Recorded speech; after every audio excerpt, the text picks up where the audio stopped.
Good morning, dear friends. The insight I would love to share with you today is how to handle our sufferings. How do we respond to our sufferings spiritually?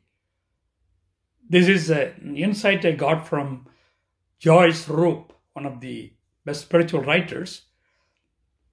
She speaks about Nelson Mandela.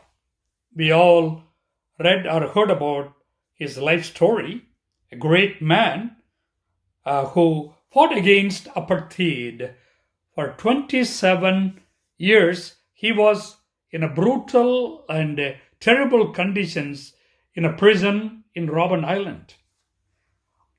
After all those bitter and worst sufferings he endured, how did he turn out to be a positive and an optimistic and a good leader who fought for his people till the end to restore their human rights? How did that happen in his life? That offers us a good insight how to respond to suffering. While he was in prison for 27 years, he always found unity and solidarity with the rest of the prisoners there in the prison. And he was so kind and forgiving to everyone, including the guards who treated him poorly. At the end, when he walked through 27 years of prison life, he was about to come out because of his unity with others and his ability to be kind and forgiving even to people who treated him badly.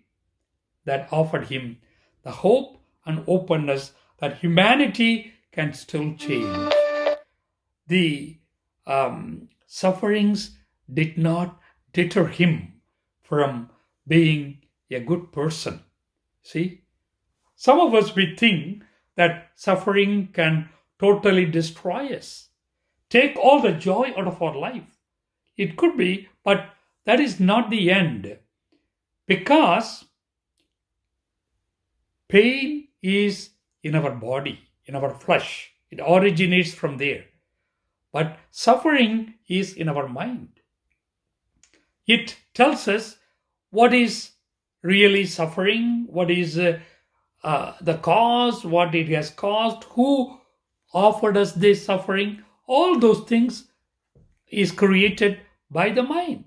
So it is up to you to decide whether suffering could be a permanent agent that really changes your life completely or not, like Nelson Mandela.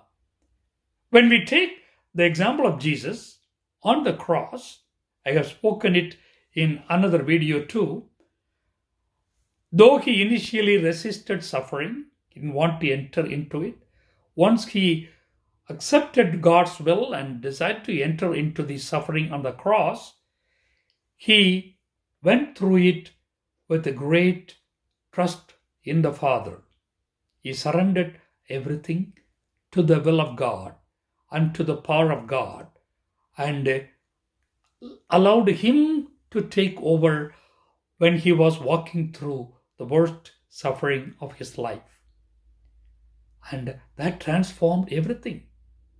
He was unwilling to return all those accusations and all those strong words spoken against him hanging on the cross. He just returned everything kind and forgiving words towards others.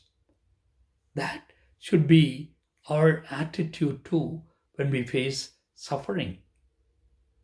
If we don't want to take pain, if we want to ignore pain, and we don't want to really acknowledge it and keep living our life that this suffering is affecting me, I have to deal with it in a healthy way. We don't have that kind of spiritual maturity to deal with suffering. What happens? We also treat others when they suffer. We may not get that right compassion for others when they struggle with their own sufferings. So, the best way is to be like Jesus, like Nelson Mandela. My suffering is going to create greater blessing to myself, and through this suffering I will still take it as it comes day by day and work with it, that I will not make it as the devastating one for my life. Rather, I will come out of these suffering moments with true faith in the Lord, surrendering my will to Him, so that at the end I will be a compassionate person that I can be toward myself and to others, that I can understand and help others to come out of their suffering.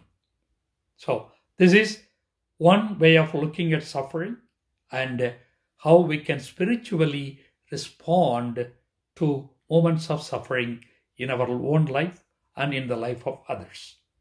Thank you for watching. Have a wonderful day. May God strengthen you whenever we go through pain and sufferings.